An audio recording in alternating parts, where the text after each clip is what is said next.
آسمان سے کچھ سخت فیصلے ہونے لگے ہیں. ہمارے ملک کے 80% غیر مسلم بھائی بہن، آج یہی وجہ ہے کہ اللہ کی گرفت شروع ہو گئی ہے اور 3 کروڑ خدا کے ماننے والے ایک ہو گئے. ایک خدا کا ماننے والا مسلکوں میں بٹ گیا. ابھی سبسکرائب کریں تحفظ دین میڈیا.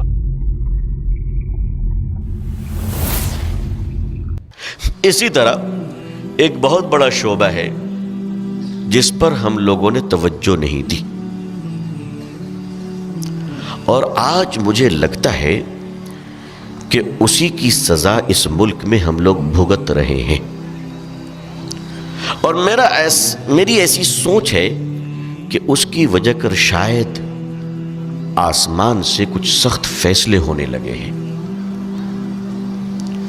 اور وہ شعبہ یہ ہے، وہ غلطی یہ ہے کہ ہمارے ملک کے 70% غیر مسلم بھائی بہن، 70%، میں صحیح کہہ رہا ہوں، میں احتیاط کے ساتھ کہہ رہا ہوں، ورنہ 75 میں کہوں، 80% کہوں، ہمارے ملک کے 80% غیر مسلم بھائی بہن جن کے ساتھ ہم تجارت کرتے کہ نہیں کرتے؟ بولو، تجارت کرتے ہیں، معاملات کرتے ہیں، لین دین کرتے ہیں، دکان ان کے ساتھ رہتی ہے، مکان ان سے خریدتے ہیں، کاروبار میں شامل ہے، بسوں میں شامل ہے، ٹرین میں شامل ہے، ہوائی جہاز میں شامل ہے. بولو شامل ہے کہ نہیں؟ زندگی کا ہمارا کوئی کام ان کے بغیر ہے نہیں ہے.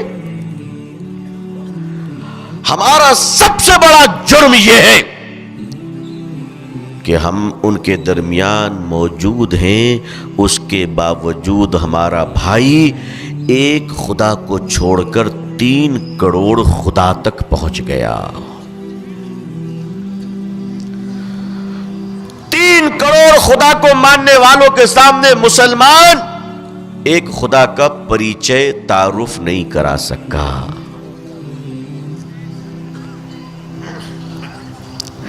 آج اس کی وجہ یہ ہے، آج یہی وجہ ہے کہ اللہ کی گرفت شروع ہو گئی ہے اور 3 کروڑ خدا کے ماننے والے ایک ہو گئے. ایک خدا کا ماننے والا مسلکوں میں بٹ گیا. جب اللہ تعالی کی طرف سے روب نازل ہوتی ہے تو غلام میں وہ روب ہوتا ہے کہ بادشاہ کانپ جاتا ہے، اور اللہ کی طرف سے جب روب اٹھا لیا جاتا ہے تو گھر کا کتا چیخے تو مالک کو دست شروع ہو جاتی ہے. یہ ایک بہت بڑا جرم، بہت بڑی غفلت ہوئی ہے.